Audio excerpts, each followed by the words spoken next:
myself again. But it's the only way you're ever gonna learn. You look back and it's all in the past. I'm dwelling on the thoughts I cannot say to you. If I don't say the words, then maybe it's not true.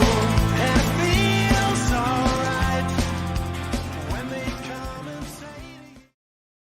Good evening, welcome along to NUFC Matters with me, Steve Ray. There's the three Amigos, the perfect way to kickstart your Newcastle United matchless weekend. First one of the pre-season, I guess, or the end of season, whichever way you want to look at it. But as always, we've got a show packed full of your favourites. I'm just chuckling away to myself there as I look at the different flyers that John's managed to produce. My God, we've had some chats on the WhatsApp group about that this week, lads. What's going on? Stu's pink head. Yeah, me. Absolutely bonkers, mate. Absolutely mad. Good evening, Steve. You haven't missed Hiya, guys. anything, All right. Hi, Steve. Steve. I've just started off, Steve. Just all the chat we've had this week about the new flyers. Anybody happy with the way they look on the flyers? They're all right. Well, I'm not complaining because everybody says I look 10 years younger, so I can't argue with that. Keith, what about you? You've got a bit of a tan. I mean, that's because you're a tax exile, I guess. I'm just happy to be called in zebra outfit as long as I keep it was a good little touch, that. Yeah, Steve's happy because there's a dog on there, I think. Exactly. Joe's happy because he's got his own personal one. He's tuned into one. I think Mitch's looks great. The only person who really complained, as he will probably no doubt here on Sunday when we do the professionals, is Stu Penman. He is not happy. He's not happy with I feel like I'm on twice. I think that was the aim. Anyway, enough about the Flyers. Let's have a chat about Newcastle United. God, where do we go? Because we're only doing an hour and a half tonight, we could end up talking about God knows what. I tell you what we are going to do, Keith. Because you're the only person on the panels who's never had a chance to give us your categories. Are you prepared at this moment in time to give us your list? Because everybody else is on the panel tonight will have done it. Joe, maybe Joe hasn't done his either. So maybe you could do yours as well. So if it's not too difficult, off the top of your head, Keith, can you give us your goal of the season? I'll tell you what I'll do. Give us the questions and then right, when you go. Jot it down. Yeah. Goal of the season. Goal, right. Save of the season. Save, yeah. Match of the season. Match, yeah. Young player of the season. Young player, yeah. Player of the season. Player, yeah. And your overall moment of the season. Overall. Give it a bit of thought, and Joe, if you want to do that as well, that would be great, and we can get your ideas and get your thoughts on it. Okay, Stephen Kennedy was first in. He says, "Thanks for the great content for another season, guys. Here's to next season, onwards and upwards. NUFC Matters, the best show in town. The three Amigos." Thank you very much. Honestly, we do get these messages, and it is nice to get them, and also nice to get that photo. William King, he went up to see Steve at the food bank, came to see me at the booze. I said, "It was nice to see you both last night. I was grateful you could spare a few minutes of your time for a chat." Thanks very much, mate. Honestly, it does make a difference, Steve, doesn't it, when people come up and shake your hand? And it's just great to have 5-minute conversation with people, before they go into the game like that. And, people like William, brilliant, lovely guy as well. Yeah, okay. I'm going to start with this ticket story, which, we'll have to address. We do talk about anything to do with Newcastle. I know some in the chat will go, "Oh, God, not the ticket situation." It's not quite a ticket situation, really, that I expected to see ever again, but it's displacement, George. And I've seen a few people complaining that they'd been moved from one part of the stadium to another to incorporate a higher bracket of ticket, like a corporate ticket. It appears to be the sports bar where people have been moved and they've been given a move from there. And I've seen some people who've been moved to the Gallagher in seats which are worse than the ones they've got. And people just aren't happy, George. And this is history repeating itself. Because the man sitting next to you up on the top level with me was working quite hard with Steve and others on a similar case many years ago. They took the club to court, George. Now, This is ridiculous, isn't it? They should have at least spoken to people before this was even mooted. Well, it's harking back to the Platinum Club, isn't it? Yeah. When they decided to get rid of people, paid a lot of money to have their names on seats, and all of a sudden they didn't have their names on seats. They didn't even have a bloody seat, and they didn't get their money back. So you know, if you want to upset people, fans, and you want to get them talking anti Newcastle United, that's a good way to start. Start farting about with the seats and shifting them to where they don't want to be, you know, that sort of thing. I just find it amazing, especially as we seem to have, I'd say that carefully, have got over this business about not consulting. Well, have we? I don't think we have. The last few weeks with ticketing and other things, we're suddenly finding that the owners talk when they want to talk, but when it suits them not to talk, they don't talk. Now that's even worse than not doing it at all, in my view. So no, it's upsetting. It's upsetting to me on their behalf, because being a fan all the years I have, I know just what it feels like, you know. And I remember friends who were involved in that Platinum Club thing that who still don't go back. You know, that it turned them off so much. And I'd hate to think that something like this would make fans who've been loyal fans for the period where we weren't popular, never mind successful, and they've stuck with it and they've got their seats and all the rest of it. And then suddenly, just when they think things are going up, just when they think things we've got owners that are sensitive to the fans, and just when they think that the things are settling down and they've got a bright future to go to, they get this happen to them. You couldn't turn people off in a more easy way.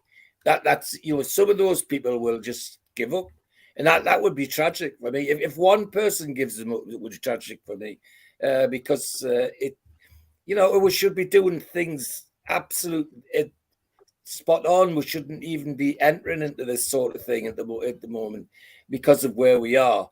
And I've got to say, some of the things that have happened this last 2 or 3 weeks are knocking some of the shine off what we've achieved this season for me, because it doesn't look as black and white as, forgive the pun, it doesn't look as black and white as it was when we got our Champions League place and all the great things that were going on.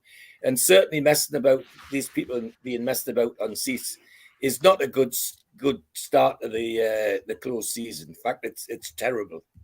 It's terrible. Yeah, I mean, worst time, Keith, worst time for this to happen, really, when nothing else is there to be talked about. And you've been down this road before, buddy lad, when you had hair, you had fringe. You had a fringe.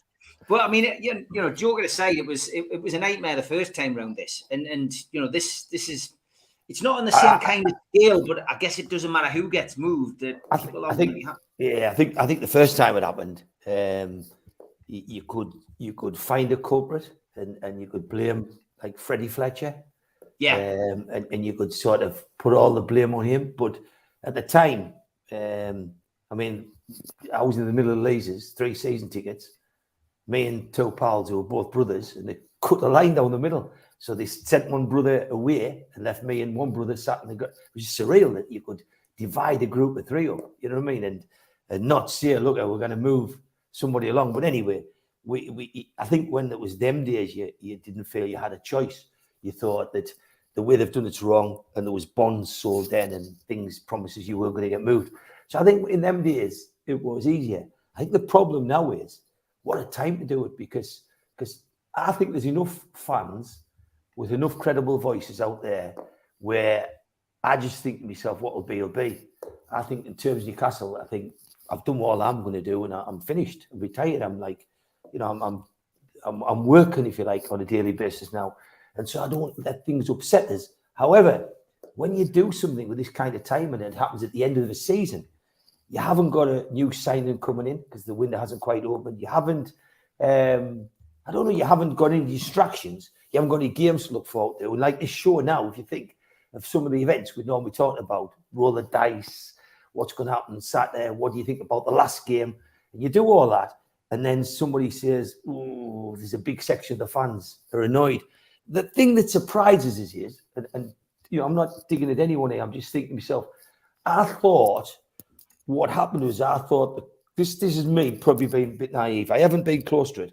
But I thought the club spoke to the trust about the seats, and they got like understanding and agreement of like what, if they got 14,000, that's a consensus of what they want to happen. So at first I read something in the paper where the trust was saying, let's all do a singing section. Brilliant. It's all organised. We've consulted everybody. And then I hear, but when you're moving the people to and from and everything else, it started to annoy people. And then people say, oh, well, I didn't really get consulted. It's a hiding for nothing here. And I feel for the people who nominate themselves to be spokespeople on this. It's clear from some of the prices that I've heard this week that there's going to be some extremely expensive seats coming off in the Leazes area. One I was quoted was a £14,000 season ticket. So I don't know how true that is, but you know, and it comes with a lot of extras. Who knows what it is? But this was people at director level of companies talking to people who had looked at some of the new corporate entertainment and hospitality that's going to feature in that area where they try and move people out.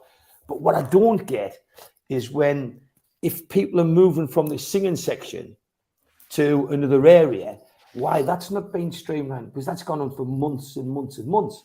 And I thought the trust and the club had worked it out together. I thought it was all harmony. So now I'm thinking, well, what were they talking about if it wasn't harmony? I don't know. I think the same with which group do you follow is you know, it's a lottery. I mean, for me, I'm just pleased we've got a good team. I'm pleased we're competing, and I'm pleased when you go at the game. It's like the most optimistic crack, and it's a great giggle to go. And so the hope is you get your bum on one seat, regardless of where that is. But come on, for so many fans groups, so many podcasts, so many fanzines and everything else, and a club that's willing to engage with fans, something's wrong if after all the football stops, there's this outpour of disappointment. Something's badly been wrong, and there's been some bad organisation, or there's been some empty discussions. Yeah, I tell you what, right? There's somebody in the chat there just said, is this because some of the staff at St James's Park remain in there from the Ashley era? I'll say yes, 100%. I do think on the surface, the club at the moment is running well. We all know when things are going well on the pitch, things are great for the majority of supporters. But this particular decision has just knocked a section of supporters because they weren't consulted. And somebody said, what's the actual problem? People from the sports bar are being displaced. I'm not sure what the number is and how many, but they're being moved. And the first thing is they weren't consulted about it. It appears that some of them, I'm not saying all of them, weren't contacted about it until they were told that they were basically moving. Thirdly, they haven't got an option where they move to in the stadium. They've just been moved. And I guess the attitude of some of the staff at St James's on the phone to some of these people, reading what I've read on the Facebook groups in particular, where this has gone crazy, has been, well, you know, you'll sit where we can put you, you know. So we all know that there can be somebody having an off day in the box office, but there's some really good people at the box office. So this isn't a generalization, but it's people with personal problems with the club, and it hasn't been dealt with as far as they're concerned in a professional manner. And it's as simple as that. So, Alan, yes, it is a bad move from the new owners, because ultimately they are responsible for who they employ. There's other things I could mention, which I won't go into tonight, but there is other things which could do with a little bit of improvement, shall we say, and that will only come with new staff. They couldn't come in, I guess, and change everything. That's not the way you do it. A takeover is a takeover, and it has to take place from the top downwards. And eventually you'll get these people changed, moved, and some people are like contracts. Some people might be useful now, but won't be useful in the future. So it's a hot potato ticket because of what happened with Wembley. And this is just another problem, Steve Hasty. It is, yeah. You covered a couple of points there that I was going to mention, Steve. The first one is obviously, let's put ourselves in the position of somebody in the sports bar who's going to get moved. They found out by an email after the season's ended. The decision must have been made that they wanted to redo the sports bar and turn it into an executive area quite a few months ago, I would have suggested. The planning would have to be in place because they've only got a couple of months in which to have the work done for the start of the season. If there was conversation took place with fan groups, supporters groups, whatever you want to call them, supporters trust, representatives of fan groups, and it was discussed with them, I would suggest it's quite possible that we're talking to the wrong people. By that, I mean the club talking to the wrong people. The people that they should have been sitting in front of in meetings, explaining what their plans were, are the people who are going to be moved. They're the most important people in all of this. Yeah. You treat them right. You call them all in. You have a meeting with them. You explain the rationale that's behind what they're trying to do.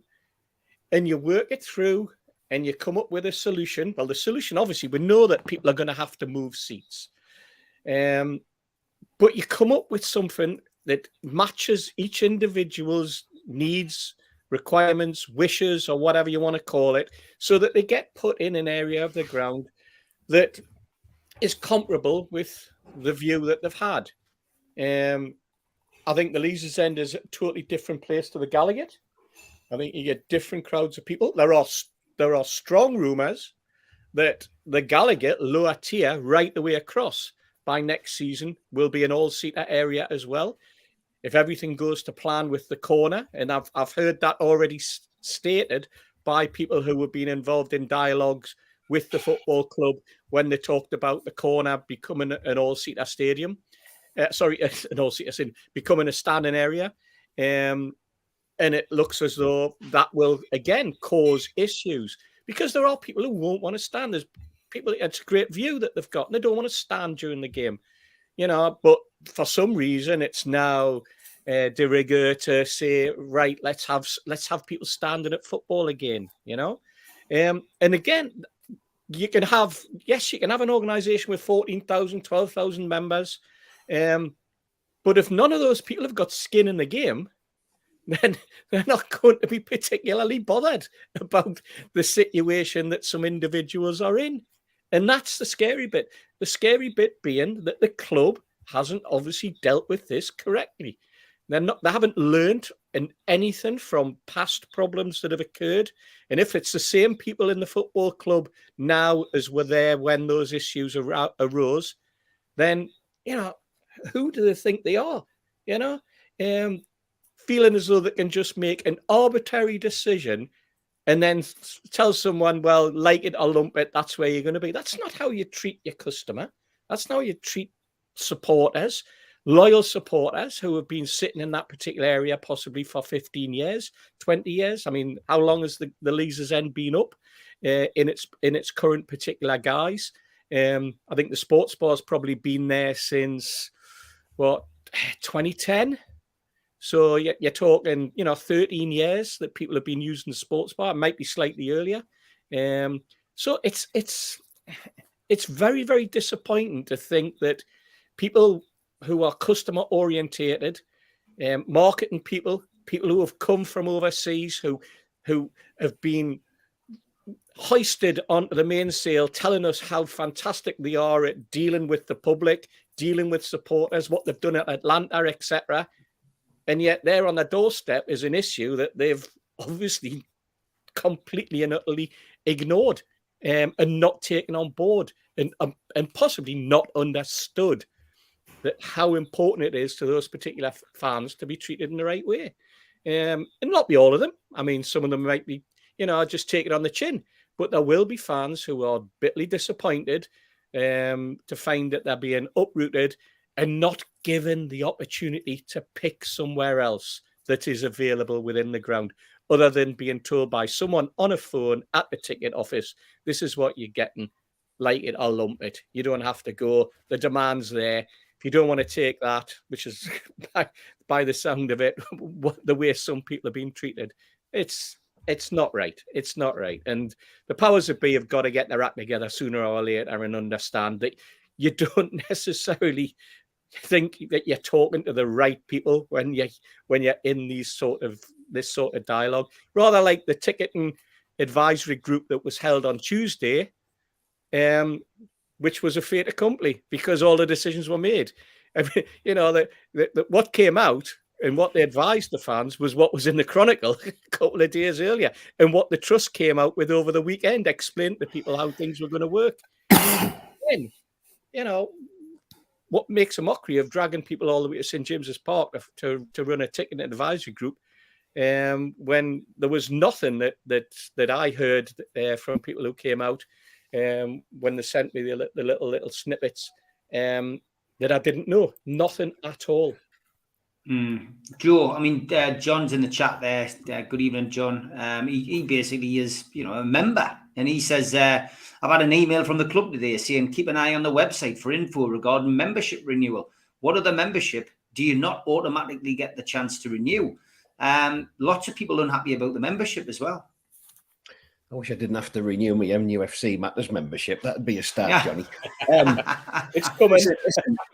Listen, You know what it is? It's 508 just saying the same.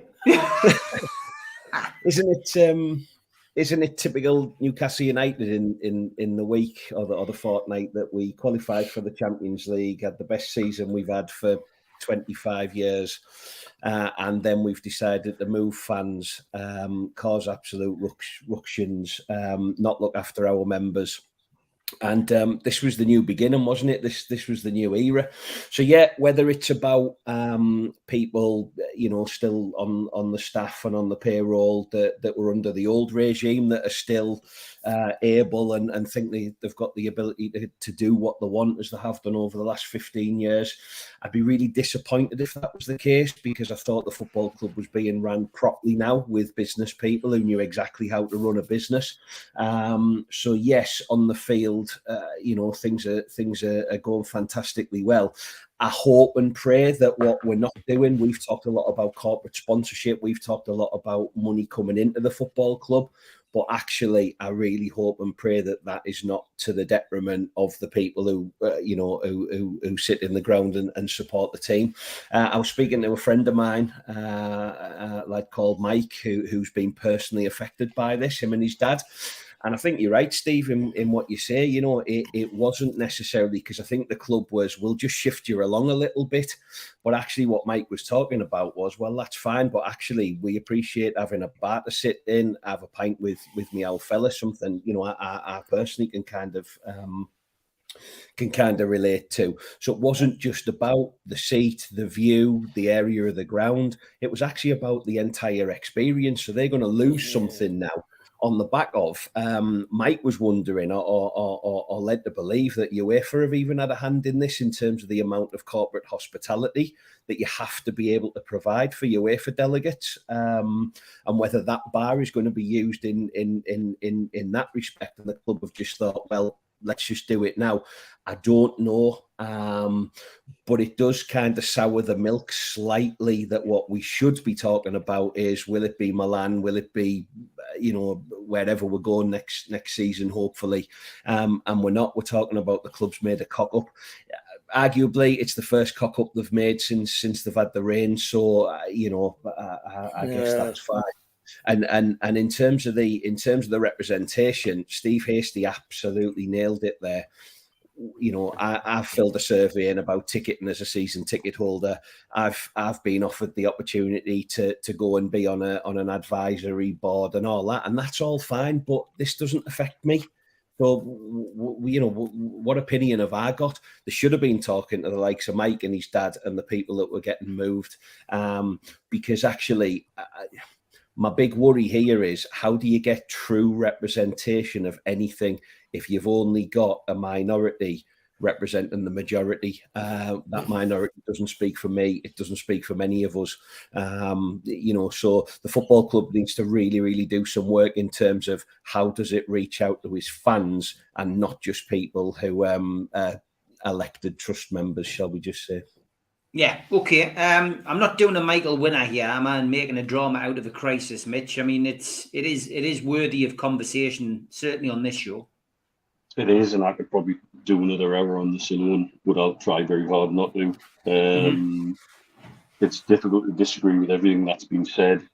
I think it's part of the price on the ticket of getting big quick, and it always was going to be that we were going to run into problems like these and others.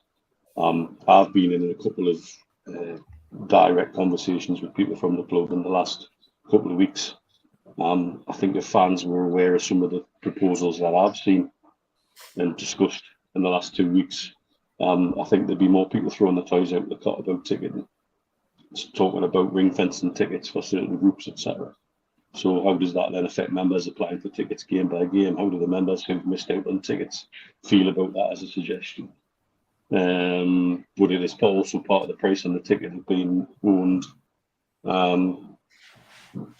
with the interests our owners have with their home country, in terms of wanting to grow the club in the Gulf and in Saudi Arabia particularly. And it's sort of part of the price of the ticket. And then it also then ties into ground redevelopment and move, what we're going to do with numbers. And this conversation could get very wide-reaching very, very quickly. And like I say, go on for another hour. I think it's also quite clear that the club are hamstrung by what was left behind. Like when I was talking to the new supporters liaison officer a couple of weeks ago, and I genuinely mean that, when I'm quite sure what he was left with was a dusty office with a desk in it and a PC running on Windows 95. And maybe it's a file of facts or a Rolodex for contacts in it, you know. It really sounded that sparse. And so they've got to use what they've got. You can only pay with the copy you've got. And so if that means using people who've been in place for ages, however, there was a culture under Mike Ashley that things were done a certain way and only this way.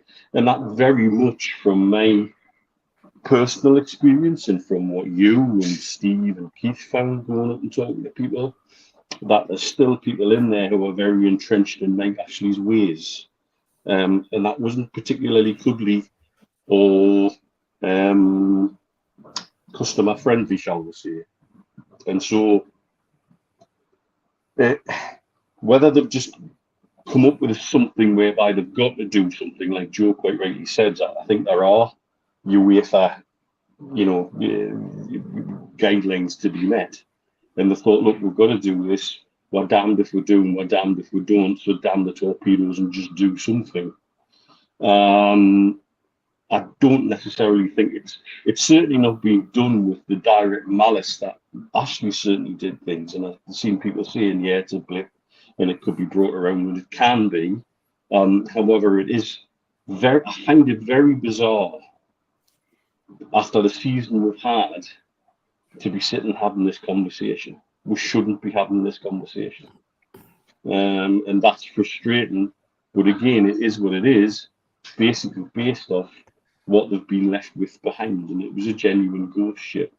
And I wonder about the ability and capacity of some people who are still in situ to adapt to the new situation quickly enough. This is the big problem. This is the big problem. This membership, this membership is the displacement of fans is always going to be annoying. I get what some people are saying in the chat, which is, sadly, it's a price you might have to pay. Yeah, that's fine. Just communicate with people. The membership, as John says, was not sold as a single offer, Mitch. It was sold as a membership, which would be renewable. And that's the problem, You can't just come in and change things and do things. Well, you can if you're the owner, but you've got to be prepared for the flack that's coming your way if you do these things. You can, and maybe they're acting in some ways also understanding that they've got a lot of sort of brownie points in store left over about, well, it's not as bad as Ashley. And that they've got they've got a long honeymoon period that's just been extended by the performance of the team on the pitch. Yeah. And I think so you said a word before, though, Mitch. You said that you don't think it was done with the malice of the Mike Ashley era, but it was certainly being done with the incompetence of the Mike Ashley era. Yeah. Yeah. And so therefore, one of the things they've got to look at is how to sort this internal staffing situation out. You've got people coming in saying, right, I want to hire 100 staff. That's not going to happen overnight. And in the same time, the club has to function. And we barely functioned as a football club under Ashley. We're functioning better on the pitch as a football club, but off the pitch, there's still definite mothballs to be stitched. And then I think Steve's point about, yes, you can consult, but if you're consulting the wrong people, what's the point? Yeah. And the other added thing you've got to think of as well, like we always described under Mike Ashley, the club working in chimneys. Departments never talk to each other.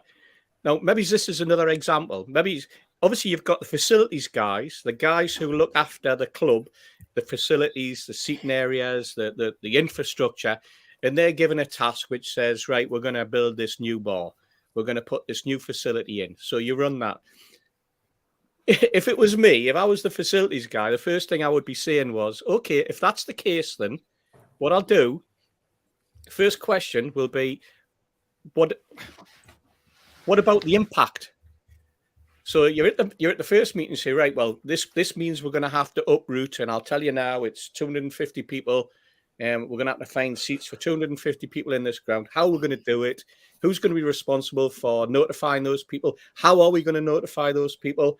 Because I'm the facilities guy and I don't want this hassle. I want to know that is being sorted while I'm getting on with stripping those seats out and putting a new facility in. But as a proper manager, that would be one of the it's one of the causes and effects of the job that I'm participating in, and I'd want to make sure that part was being done. I'm flagging it up as an issue that somebody in the club has to take ownership of while I'm doing my own little thing. So that's what I don't understand. I don't understand how you end up in a situation in an organisation like that where decisions are made, and it appears that one chimney hasn't spoken to that chimney, hasn't considered the cause and effect and the impact of what somebody else is doing at the football club until it's the end of the season, and you've got a couple of weeks to go before the new season, a couple of weeks to go before tickets start to arrive on people's doorsteps in the new format. Well, they're not going to, whether they're going to arrive on their phone or as an email or something. But the new season ticket's going to be out. All those people are season ticket holders, and they're going to be allocated somewhere else in the ground that they weren't. So it's got to have been pre-planned, and it's got to have been organised, or you would hope it had been organised. And it would appear to me that with the knowledge that we're sitting with, it comes over as that's not the case. Yeah, I would agree. But lots of comments coming in. We're not going to go on about it for the whole show. So don't Can I just worry, comment on what Tim C said, that our new owners will get it right eventually. If you'd said that to me a month ago, I would have probably agreed with you. Not now. And evidence of the last month for me is the owners will do like the other owners used to do. If it suits them, they'll do it. If it doesn't, they'll not. And never mind talking about this one or that one. If that's the way they want it done, that's the way they'll get it done. And it sounds like they've got the old Ashley people in some of the places where they'll just get it done. And they take the blame, not the owners. Ian, I mean, yeah, he says he knows somebody who works for a company that's doing the work at the ground. Says the club's spending around $4 million on upgrading bars, lounges, and corporate boxes, which is great. They just need to really, ultimately have a chat with supporters and chat to the right supporters. I think that's what we've got out of that first half hour. John says, not saying auto renew the membership. I'm saying you should have the choice. Mozza's disappointed because she says it's disappeared again. The membership, so she's not happy. Will there be any incomings, outgoings during the close season for the NUFC Matters team? We might see a few ex-players on. We do switch it around a little bit. We're trying to give people some time off during the summer, so yeah, there might be a little bit. We have got one incoming, and it's a nice little announcement. This.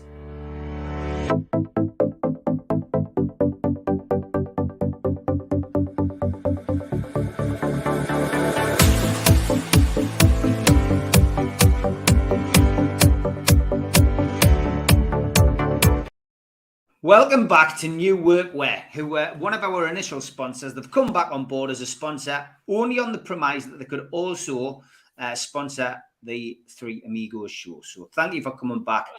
Boz, great to see you a few times this year as well. Hope to catch up with you next season as well. But thanks for coming back on. Welcome back to the show. We will add you to the adverts this month. Great to see him. Okay, as I say, slightly shorter show tonight.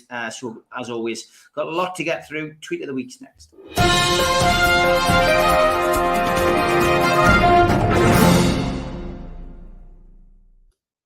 And the inbox was full of Philip Schofield this week. I've tried not to use Philip Schofield. He's had a bad week. He doesn't need me chipping in as well. But there's been some great stuff, as always. I did love this that was circulating very early on. I'm sure it'll not come out of the bucket. Or whatever they use these days like that, but very funny. This one, alcohol can damage your short-term memory. And manage the damage alcohol can do, Mitch. This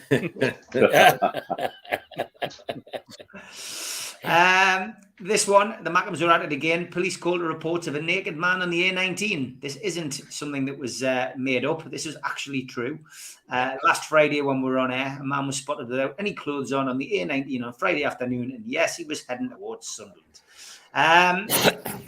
A gender reveal party, Bob. Gender reveal party refers to the baby Bob. There's a few near to the bone this week. They're not up there anymore, Walter. Dear me. Mozza sent this last week as well. She had a magpie sitting at the window who was watching the Three Amigos. Cheers for sending that one, Alan. That was an absolute belter. We asked 100 people what you get if you said Nunes for 100 million. You said Europa League football. Yeah, family fortunes. And bought a new TV to watch the Premier League next season. I took it home. I opened the box. There was no bloody Leeds. Oh, dear. Very good. Smart one. Okay, Schofield alert. Breaking news, Philip Schofield was up at the manager's job at Spurs. He has, however, turned it down as he feared it might damage his reputation. Pretty true. And is butt cheeks one word, or should I spread them apart, said Roger. Good to meet you at the get-together last weekend. He says, we're going to need our glasses to watch the news, babe. All right, I'll get them. Much better as he brings the wine glasses. And a man followed a girl into the bathroom stating he identified as a woman.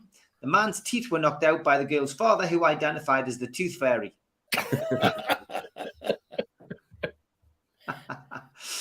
Jimmy, here he is, Mr. Near to the Bone himself.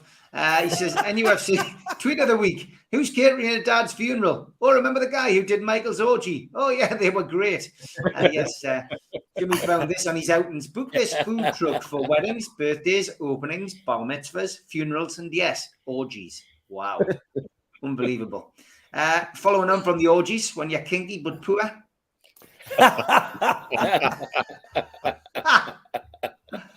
And tweet of the week, it's not a hasty lookalike competition. It's look what happens when you cut down too many trees. Brilliant. Colin the Caterpillar's facing the sack after nude photos appeared online.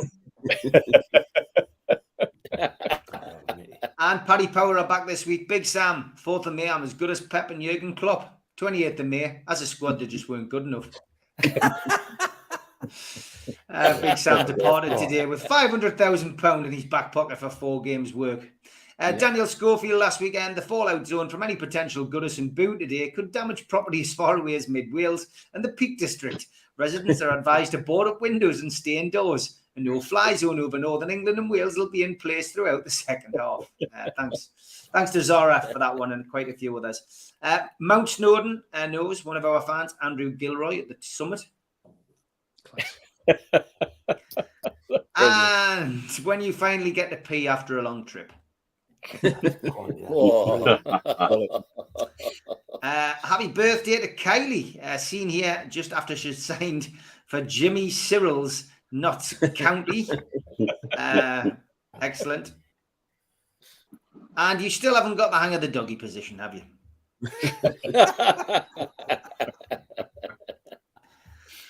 And the Proclaimers lawn is getting out of control. They are blaming B&Q. They've been to Bathgate no more, Linwood no more, Methyl no more, Irvine no more. I like it. I like That's it. a classic, lads. That is a classic. Next one. Play on words. This one, Keith sent it from Mark Wallace. Fat fuck noodle bar. Fook, Steve. Fook. Sorry, mate. And this one from Jimmy. Hallmark might want to rethink their font. It's a belt of that. That is a big shot. That looks less like ant than it does the other word. It does, yeah. Steve Bruce enjoying his holidays. Spitting dabs, that actually. Never let anyone tell you what you can or can't do. Just look at Beethoven. Everyone told him he would never be a musician because he was deaf. But did he listen? Ian Hull. Happy birthday, Ian Hull. My dad put vodka in the lawnmower as petrol is too dear. The grass is half cut. Oh dear. A famous face here, Jeremy Beagle. Oh dear. And another one, Mel Gibson.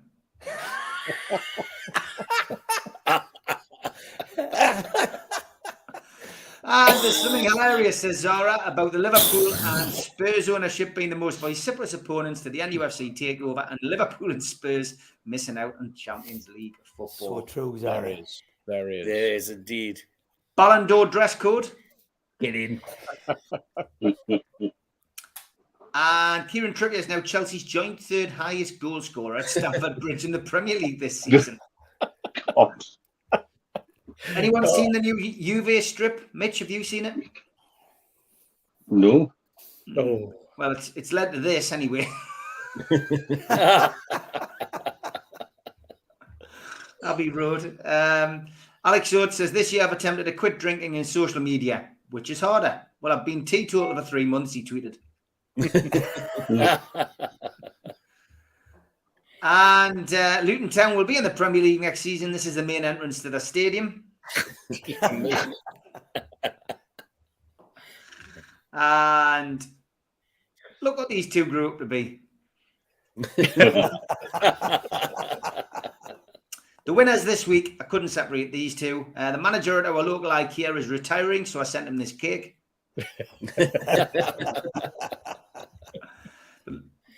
Probably just pipped at this one. Enjoy your flight with BA today. From Ian Hull. I ain't getting on no plane. Great stuff. Thanks to everybody who sent them in. Big thanks to Zara as well for all her regular contributions. That is Tweet of the Week. Send them in to us and we'll try and feature them on next week's show.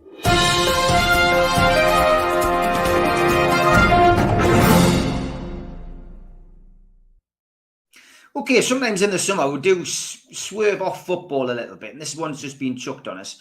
Keith and Borough Mag Joe, I will come to you about your thing in this little round robin that we do, so get your answers down for that. Alan Little says, hope you enjoyed the boss at Murrayfield, Steve. I went to see Bruce Springsteen this week. It was fantastic. A question for the lads. What artist, dead or alive, would you wish to have seen or see at St James's Park? He says, I'll go first, The Jam and U2. Well, I'd love to have seen The Jam, The Smiths, or Queen, because I didn't get a chance to see Queen, Alan. So there's my three. Any particular band that you would like to have seen at St James's, George? The Queen, definitely. Queen. And if it was humanly possible, of course, I'd like to see Elvis as well, because he was my Marjorie's best wish. So we would have queued all night to go and see Elvis. Mine's still like you, Steve. You're still top of the list as well. Well, I could have done it. I could have included Elvis, couldn't I? And Elvis. I could have got on Easily, and introduced easily. them. Okay, Keith. Easily. Keith, what about you, mate? Which band would you love to have seen at St James's? I'm that old. I saw the Queen at City Hall. I was selling swag for them, so I was there. That was before they were famous. That's how far I go back. But how did you say, like you say, in the bandwagon at Sunderland if they'd gone into League Two, like the fourth division? I'd like to see 45 minutes gone, and Keith mentioned Sunderland. Somebody in the chat, Martin Russell in the chat says, Keith hasn't mentioned Sunderland yet. What's the matter with him? Is he ill? He's a Mackham. So I saw you comment in the chat. I saw it last week. but I do see it, and I thought all Newcastle fans didn't like Sunderland, so maybe that's where me and you are different, Martin. I love it. Bon Jovi for me, says Tom Dixon. Steve, who would you like to have seen?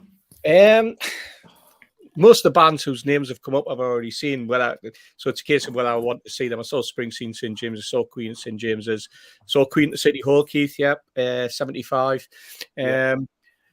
I think I would like to have seen AC/DC play a sellout. Good shout. I think that would have been something, just to hear Thunderstruck properly, as opposed to what gets plastered half of a song before the game. So I suppose that would be the band if I was picking a band. As I say, most of the other ones, the names I've already seen at St James's now, or seen it at various other places. I think the Jam would have been good to see, but I think if there was, because it couldn't happen, because he's dead, I think I'd like to see the Clash at St James's Park as well. I think that certainly would sell out, but to see Joe Strummer and the Clash, the rest of the boys, that would have been good and all. Okay, what about you, Joe? Westlife. Freestyle. I think for me, Westlife. You think he's kidding or not? No. For me, it would have to be Oasis, Steve. I think I saw them close to about 12, 13 times in the good old days. So I would have loved that at St James's Park. But I can't imagine anything better than just watching Pink Floyd play for 10 hours non-stop. So I'll go with the Floyd. All right. And Mitch? Well, I've seen them at the City Hall, at the Mayfair, at the ice rink, but I would have loved to see Metallica with the original Cliff Burton on bass at St James's Park. And Faith No More, again, saw them at the Mayfair and at Gateshead Stadium when they were supporting Guns N' Roses. But I think Mike Patton and his pomp would fill the stage at St James's Park quite fantastically. Okay, so we do need to round up on our season review. So, Keith, I'll come to you first. Goal of the season? Almiron's first against Fulham, where he hit the volley in the top left-hand corner. That was awesome. Yay. Okay, and your save of the season, which is often more difficult? Got picked up off Raymondo, and Paul McDonald took us down to Brighton. Came out of there and said, all the times I watched Newcastle, we never ever would have got a draw there. And Pope made a save where he dived, he left and fingertipped it around the corner. I think it was from Adam Lallana, but it was just a world-class save. And that day, that's when I knew that we were going to be something. When we got a draw at Brighton, that was a massive draw. That. Great stuff. Nobody picked that one, so that's a great one. Match of the season, Keith? I think everybody's match.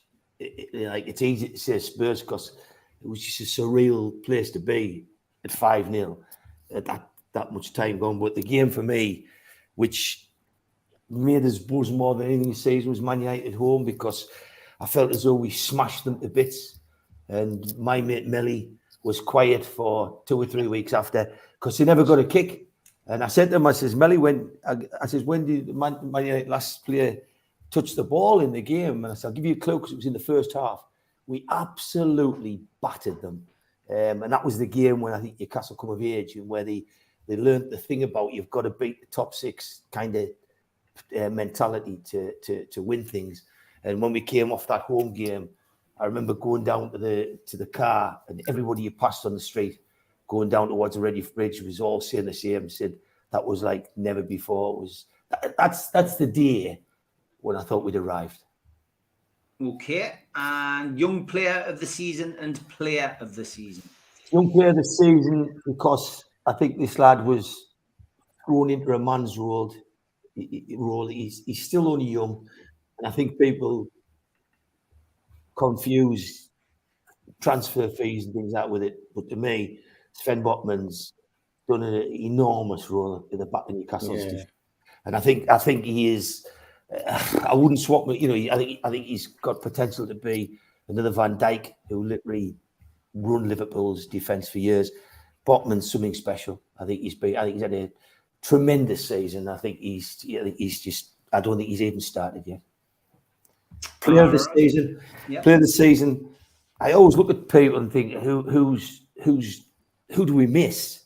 And so I thought of Pope and how much we miss Pope when he's not there, and how much you crap yourselves and think about the Wembley when Karius had to play and things like that. And then I think of Bruno when Bruno's missing. There's something massively missing. I think of Isaac because Isaac missed a lot of the season, and Isaac's come back. He's total top draw. And then Joe Linton, I just love the bloke. When Wilson's not playing, there was times when we didn't have a forward.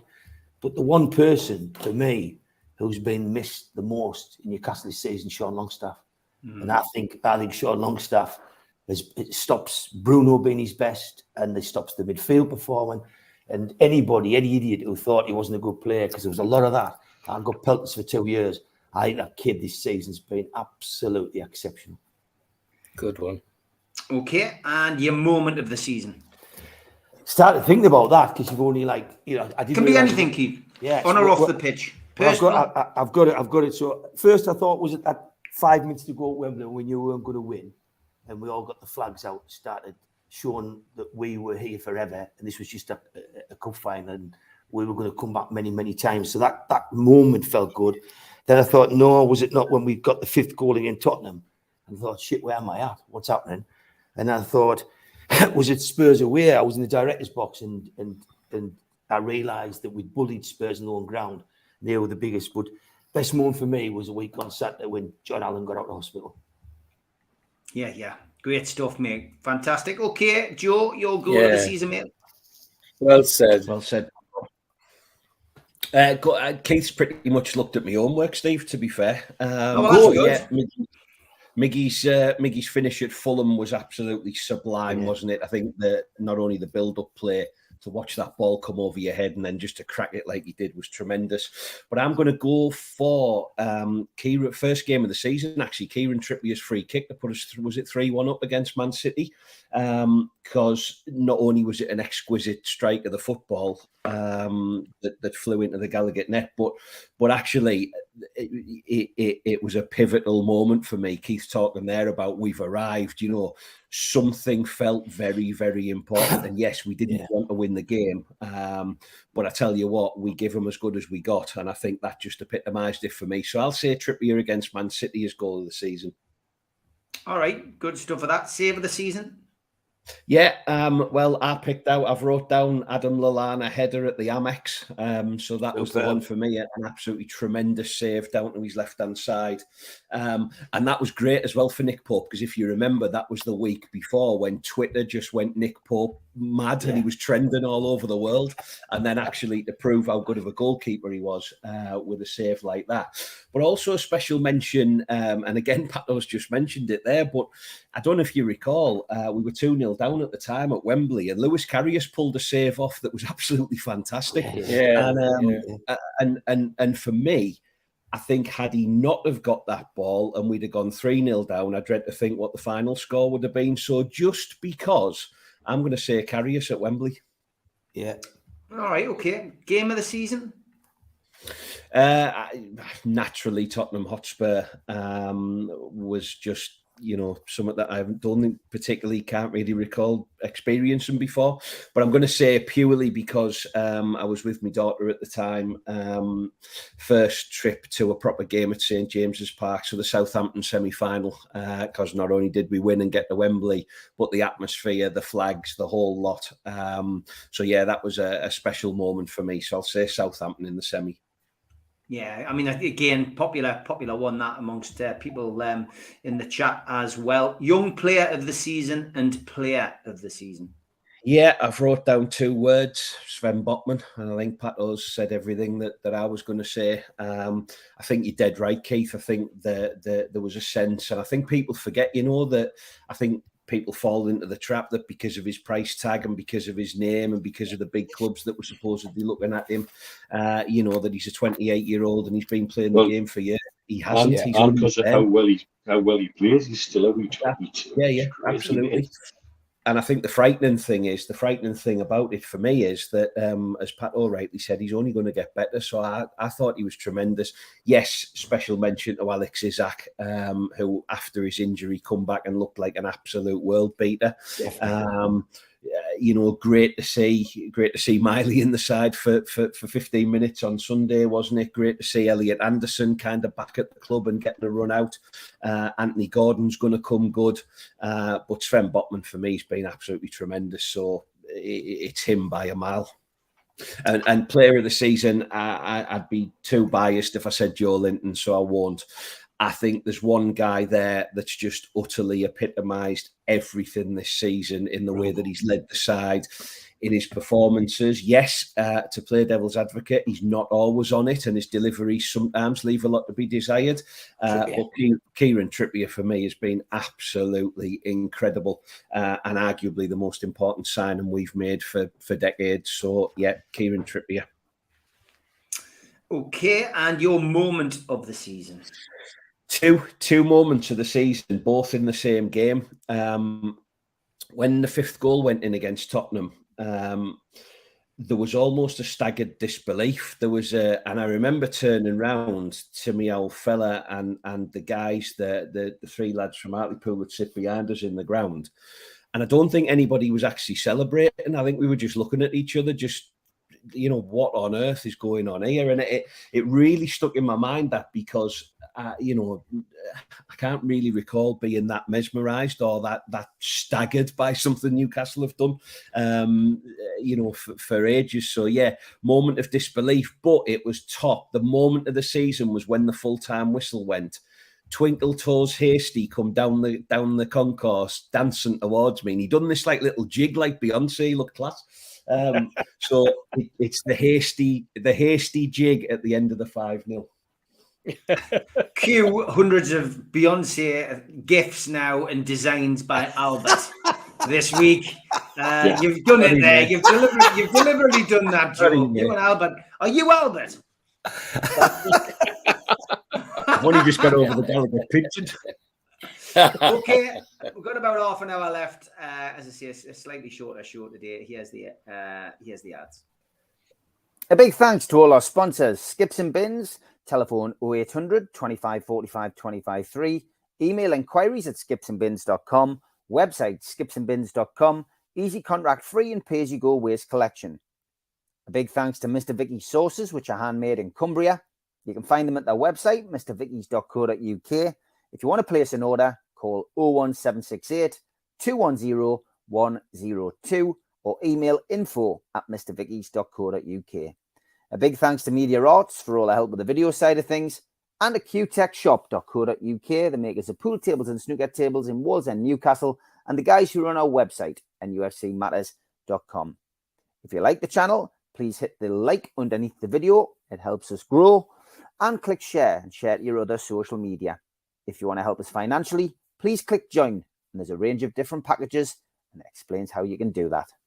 If you want to become a cult member and receive these goodies, a scarf, a pen, and a cup, and a membership card, and entry into the monthly draw, for a one-off fee of £25, simply go to nufcmatters.com and find cult membership. If you've got a smartphone, put it over this QR code now. It'll take you straight there. We're also available as a podcast on iTunes, Spotify, and other podcast providers. And we also support the food bank on this channel. The Matchday Bucket helps you donate virtually. Go to nufcfansfoodbank.co.uk to find out more. We've got some events coming up over the course of the next 12 months. An evening with John Anderson takes place at the Time House Surf Cafe. Only limited tickets available. 13th of June. Go to their website to buy tickets. Bend it like Bobby. Cometh the hour, cometh the man. And just after the hour, the man did cometh at the double, as it was time to bend it like Bobby. It's a comedy play. It's a rehearsed reading by Jim Orr. It features myself and a few other cast members. Friday the 16th of June. Tickets on sale at newcastlelegends.com, and they're only £5. An evening with Frank Clark. Well, this is our Christmas due. Thursday, December the 7th. Tickets are £15 from nufcmatters.com at the Tyneside Irish Centre. And a big one for the new year, January the 25th. Keegan, Waddle and Beardsley and special guests back together, the class of 1984, at the Tyne Theatre and Opera House on Westgate Road. Tickets available direct from the venue. If you like t-shirts and you want a few for the summer, get yourself to nufcmatters.com. The Isaac t-shirt is proven very popular. Okay, the latest Shearer Ball is up for grabs. 150 tickets, £1 a ticket, and now at nufcmatters.com. And the Gavin Peacock event is back at the Irish Centre on the 5th of August. So you can get your tickets, which are £10, from nufcmatters.com for them as well. Okay, as I say, we've got a shorter show. I'm going to go to the lookalikes now because we've got a decent little bit to end the show with Mitch. Okay, so here's the lookalikes.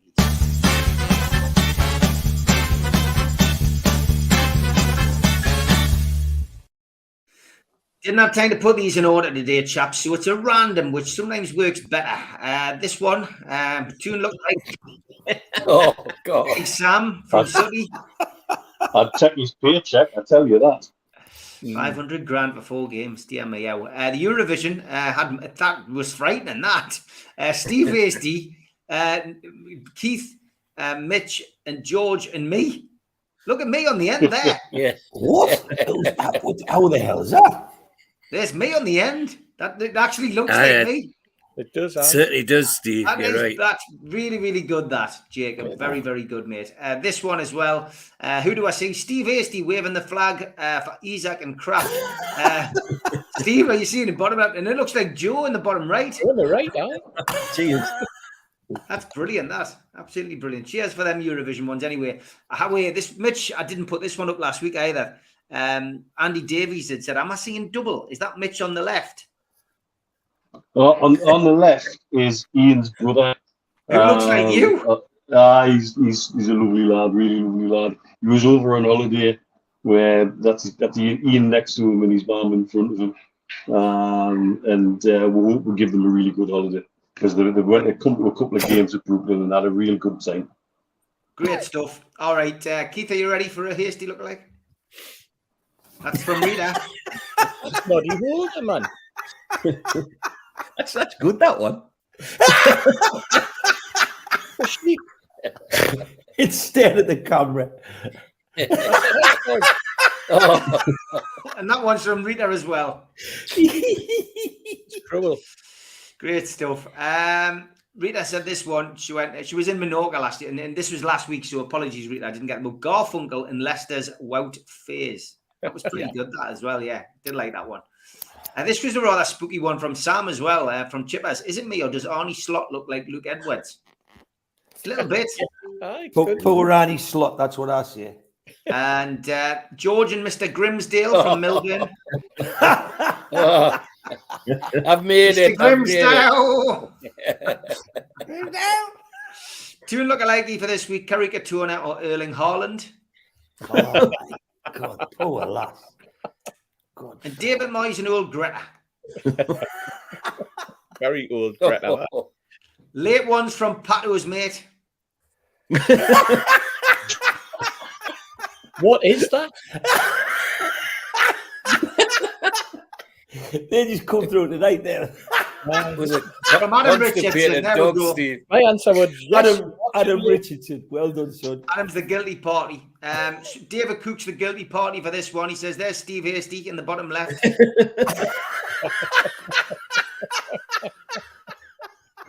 And a triple lookalike. Yeah, me. The one in the middle. We've never had any triples before. That's a new one. Albert on the case, I bet. Hasty ready for the weekend from Iceman. God, I looked at that. I thought, who puts sunglasses on a dog? I always like these ones. Hasty for doing well. Jimmy's odd, isn't he? Jimmy's getting odd now. And Gallagher says, I'm blocked by Mr. Wraith. I've never abused or trolled him. So I'm not sure why. Anyway, here's one to forward for next week's lookalike. Angry Hasty. I'll have a look at your account, Gallagher. Get him unblocked, man. He's top lad. Well, I will do, but there will have been something at some point. Sometimes it's just guilty by association. You might not have trolled us. You might have been friends with a troll. And I went through it. I went through a phase of blocking people. So there we go. Hey, Mr. Hasty, who's your two mates? Stephen Kennedy. Yeah, me, Stephen. Oh, wait. And I got some stick this week for having a bit of sunburn and not being on this computer and being on another computer. And that's me in the bottom. Albert. And there's Stu Penman top left and Neil Mitchell on the right. Good old Albert. Getting better, isn't he? Back with Hasty from Steve Patterson. He'll claim it I didn't say anything about Hasty there, man. I was a joke. If you read it, it's a joke on there. You sent that. I posted it. Eddie Howe and Alan Tracy. Yeah. And this was for tweet of the week. Yeah, as a prank, I told my girlfriend I knew she was cheating on me. She apologized.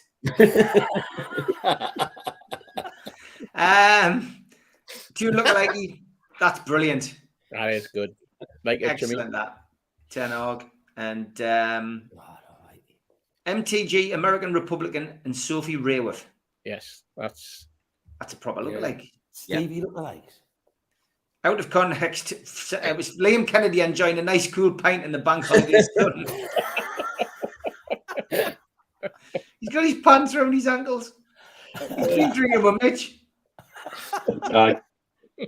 What happened in the case? Yes, Keith. My God, Keith's looking his age.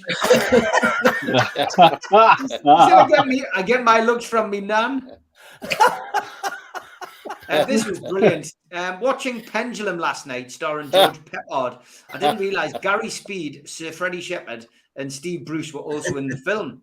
Oh, heavens. There's Freddie. Oh, he's double. Wow. Yeah. Oh, no. And yeah, Gary Speed. Yeah, I can see it. Freddie. I think the Freddie Shepherd one was probably your best shout on that score. Poch and Eric Estrada from Chips. Topical as he's back in. Damien Duff and Daryl Hogan. Yeah. Ish. Swapped them over, hadn't they? Giovanni Trapattoni and Lloyd Bridges. Yeah. Aye. David Cook sent this one as well. MB14 from BGT and Jonas.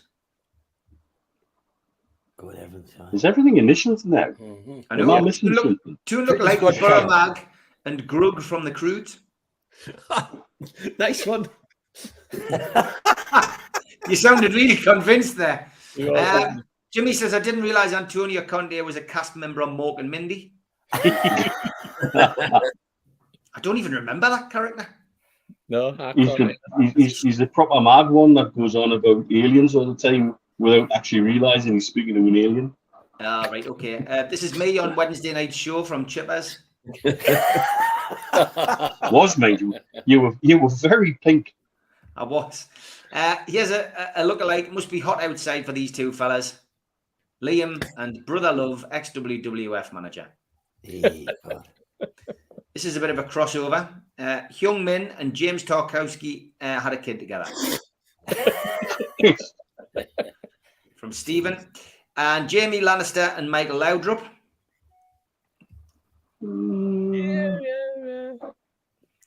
And Newcastle United fan that waved his peacock and an elephant.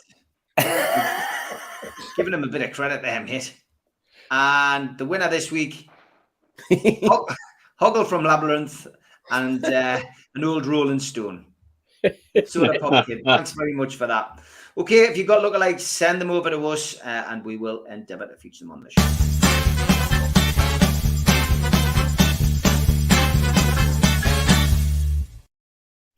All right, 20 minutes left. Mitch, over to you. You've got a little bit on noon. Yeah, and actually it kind of top and tails nicely with what we're talking about at the start of the show, when you've got people at the club and people associated with the club wanting to do better, but being hamstrung by things that have been left behind.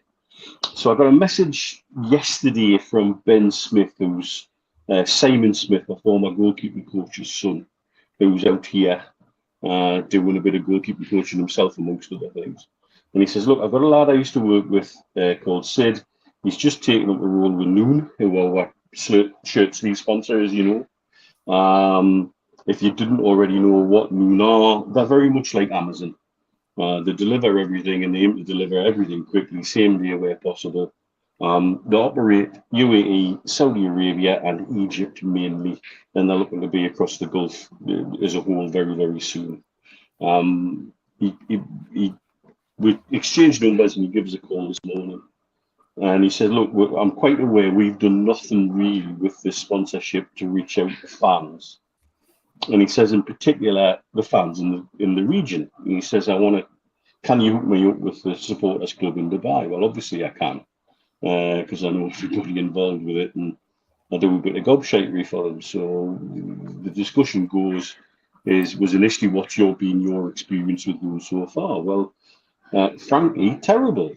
I don't know if you remember, right at the start of the season, when the new sponsorship was announced, they created a Newcastle United store on their website. So I went straight in the app, ordered a couple of shirts, and weeks went by and the order got delayed, and the order got delayed. And it got delayed to the point where I was flying back for the opening game of the season, and I cancelled the order and sent me dad to the club shop to get some shirts from there. And that's what happened. And so I said, look, that really disappointed me as a fan. And then since then, the club store's been just about empty. You go on every now and again, you've got a third shirt or a home shirt, and there's only 3 in stock in their random sizes from 4XL to extra small. And there's nothing else. There's no other merchandise. You can't buy training kit or any of the other bits and bobs. There's no got out here things like golf club covers and stuff like that would go bomb. He said, yeah, we're well aware. We've done nothing with the shop. The stock's been appalling. We want to try and make it better. So I'm going to set up a meeting out here with the Dubai Mags, with the prospect of we're interacting with Noon a bit more, with Noon doing a lot more for us, asking us what merchandise we want stocked on the store, what people are going to buy, what people are going to order. And giving out sort of discount codes, either from me personally, because he says, look, you've got quite a big Twitter following, we can probably give you a code of your own, but we'll give the Dubai Mags a code for when they want to order stuff, and let's see if we can do it.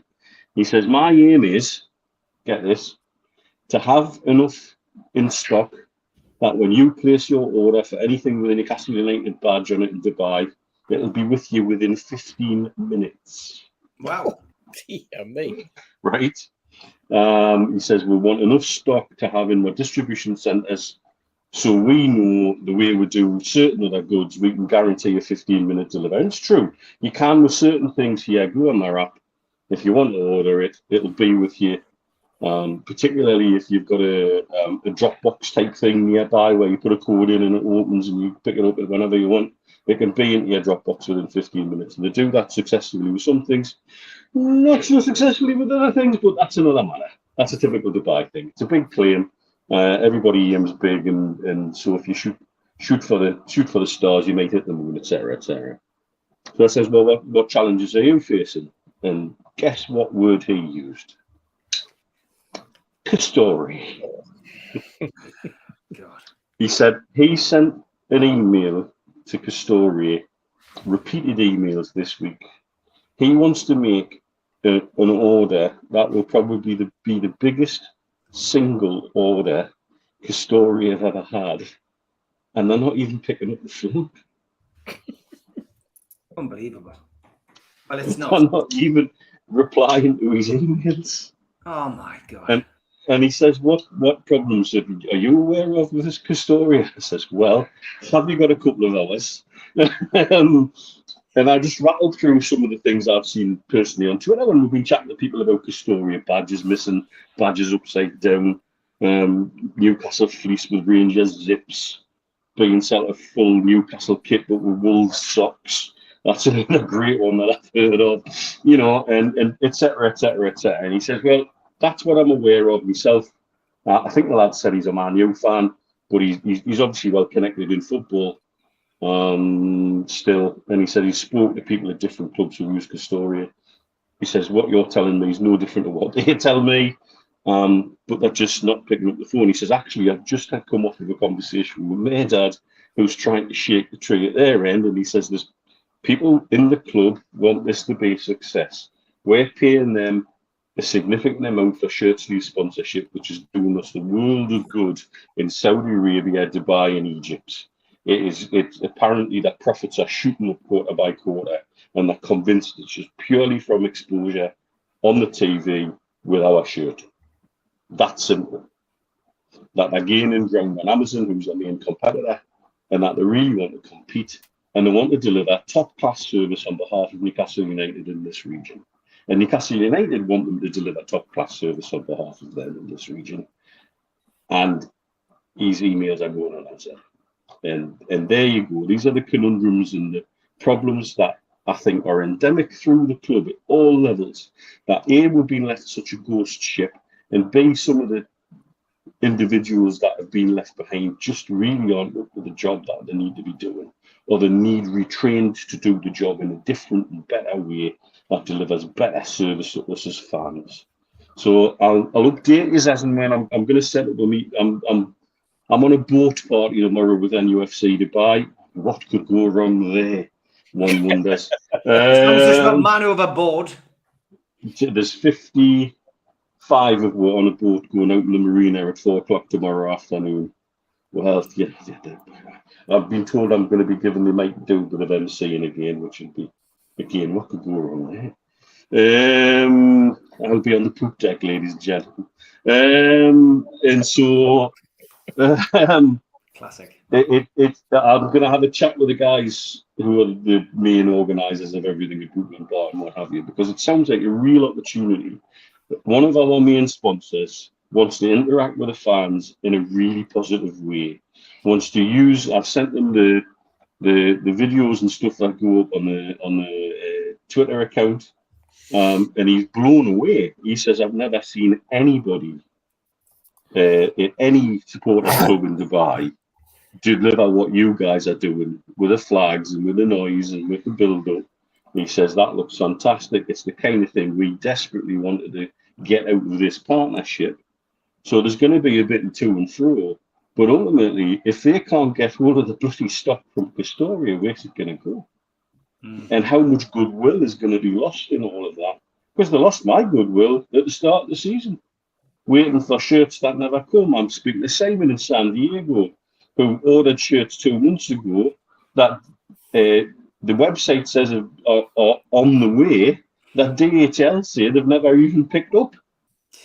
And so, you know, this is the international problem that they've got now, dealing with the fan base, dealing with everything that, you know, they've got to do to deliver a Premiership club, a Champions League club level of service. And this is the nonsense that's going on behind the scenes. Crazy. Well, thanks for that update. Keep us posted on that, Mitch, as I know you will do. Got 10 minutes left, and I do want to squeeze a couple of things in. Yeah, go on, Keith. Make your point, mate. There's just a quickie that's going on in a minute. Man City's still got the 115 charges outstanding to them, and they're saying that the seller deal on the shirt sponsorship for Newcastle is very relevant. And what they've done is, I mean, you talk about Miguel Delaney has made a comment on it, and when you think about it, he's always been against what he calls state ownership. Yeah. He's never been a fan of ours. So when you put it together, the seller deal. Can everyone mute their mics? We've got a problem here. We've got a little echo there. What's happened? Everyone mute their mics apart from Keith. Okay. So wow, I don't know what the. Yeah, something. Don't know what it is. This is a proper echo. But is it working yet?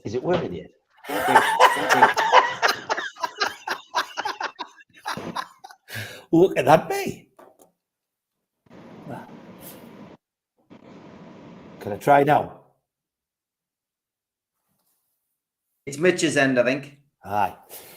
So the interesting point was they say that if Newcastle's Sorry, I was having headphones issues.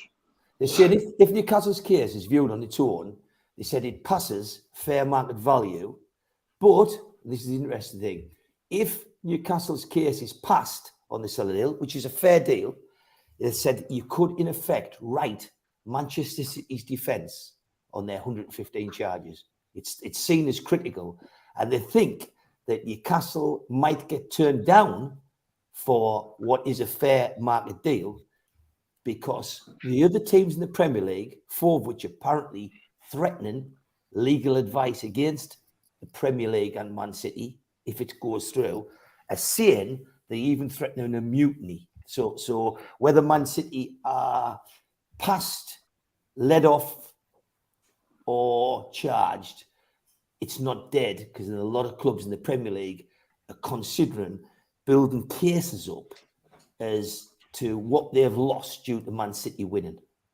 And they say Newcastle's case on the seller shirt sponsorship is so similar and judged on similar regulations that we might say it get turned down because it will provide a defence for Man City to get off. Really interesting. But I thought the essence of Man City's charges was overinflation, nothing to do with, associated companies, because they had the goal to announce the day that the Premier League said that they were going to bring rulings about associated companies, to announce a massive sponsorship deal with Mazda, of who their chairman sits on the board of Mazda.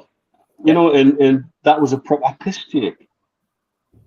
I tell you, the other thing that's interesting that's going on with Man City at the minute is that their communications partner, who are now called E&, you might know them as Eddie Salat out here as the telecoms, they've dropped beIN Sports from their sports package. Have they now? So how the hell are people in Man City fans out here supposed to watch the Premier League? Wow. They don't know what's going on. There's something going on. It happens every now and again, because it happened with, as you know, Steve, there's only 2 providers out here, really, Eddie Salat and Do. And Do kicked the Premier League off of beIN Sports out a while ago for a short period of time, and it was very difficult to find even a bar that can show the game legally. So I don't know what's going on. There's some sort of I don't think it's geopolitical. I think it's probably just personal. On the Man City case, Mitch, they said they're trying to argue that Man City have failed to disclose information on the Etihad deal, the Etisalat deal. But the Independent is saying, when you look at Man City's defence, it's not about that. It's about an associated party issue. So Man City, they say it's mayhem in the courts and it's bouncing back and forwards with venom. But they reckon there's a lot of Premier League clubs sat in the background saying Newcastle get passed on seller deal that plays into Man City's hands for their defence. And whatever happens, there might be a mutiny in the Premier League. Apparently a lot of clubs contemplating putting claims into what Man City have had. It's really clear though now what's been going on. That seller was a name that was never being bounced around when me and Stu were doing some digging. And the money that they were talking about the shirt front was at about 24. Then suddenly Salah appeared out of nowhere with 30. It's quite clear to me that was leaked by the Premier League very deliberately. Yeah. And that's the aim of the game, is to chuck that out and let everything get obfuscated and wind a few people up and wind some clubs up. And it's quite clear what the game is now. It's very unlike, I think, the owners to make a mistake like that on the financial front. But my guess is, and it's purely a guess, I suspect the Premier League had leaked it, knowing that they've got to pass it. I mean, this is one for a future show, Keith. But BT says, should the teams that were relegated from the Premier this season sue Everton if found out in October that they breached financial fair play? And if so, will the Premier League dock Everton points, and when? I mean, we don't know the answers to those questions. Again, though, this comes back to something I've been saying for a few weeks. The problem Everton have is the relationship that Mashori has with Usmanov in business at all levels is so interconnected. It's not just as simple as to say, we'll pull these 2 companies out, which are Usmanov's companies, and then it's nothing to do with us anymore. That's why it's gone to this investigation, is quite simply because the business relationships between us and Shori are so deeply intertwined. There's absolutely no way he's not still involved in Everton in some way, in my opinion. I thought you were just going to say the problem Everton have is the goalie's shit and he's got little arms. And then you've Well, that's another problem we've got. And an overinflated and sensible entitlement. Maybe it's next time, Steve Wraith. Yes. We've done the tickets to death, so maybe it's next week. We look. Let's start with that next week, yeah, because obviously I am tracking me taxi and it's we'll be a week on and we'll have a bit more information hopefully on everything. Great. Yeah. Well, let's chase that. Let's chase all that up next week. Next week, Sam Fender concert next week, so be careful. Yes. Yeah, Friday. Yeah, and I'm going to that. You're going to that, I think. So we need to maybe look at the time for that. We'll sort that out during the week. 10:30 tomorrow morning. George and I are looking at 1980, 81. Those were the days. So tune in tomorrow morning if you want to go back in time with me and George. 10:30 till 12. That will be on. We have still got a couple of things to fit in. Here is the day I met.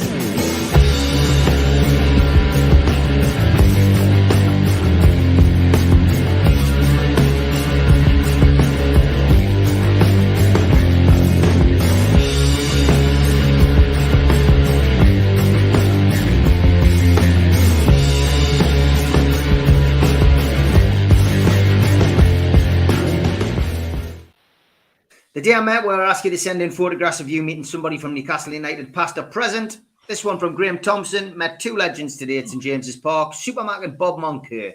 Thanks for spending some time with me and another tick against my bucket list on making memories. Great stuff. If you've got a photograph meeting somebody from Newcastle United, past or present, send it in so I can play the music.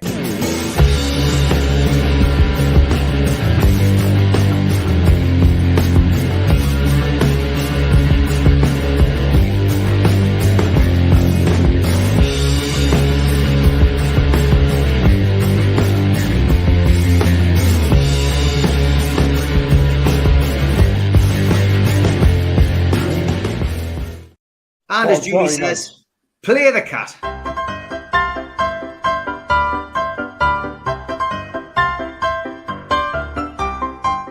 Very close, Keith. Ball Torridons.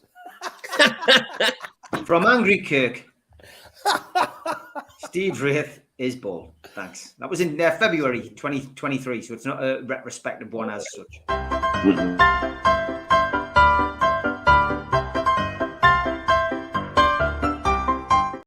And as this is officially the last show of 22-23 season, because the Amigos always finishes it off, I just want to remind Paul Merson, I think 10th is what he said this time last year. Fantastic. Absolutely brilliant. And he was wrong by at least 6 places. So well done, Paul. You were a good sport. And let's hope he predicts 10th again next season, see where we're finished. But been a great journey this season. The next one we do next week will be season 20, first official program, I guess, of season 23-24.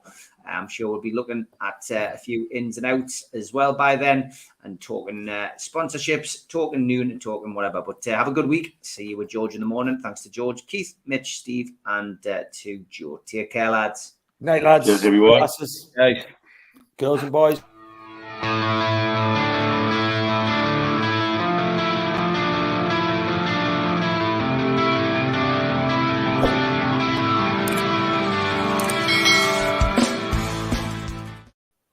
We still do 7 NUFC Matters show a week for free.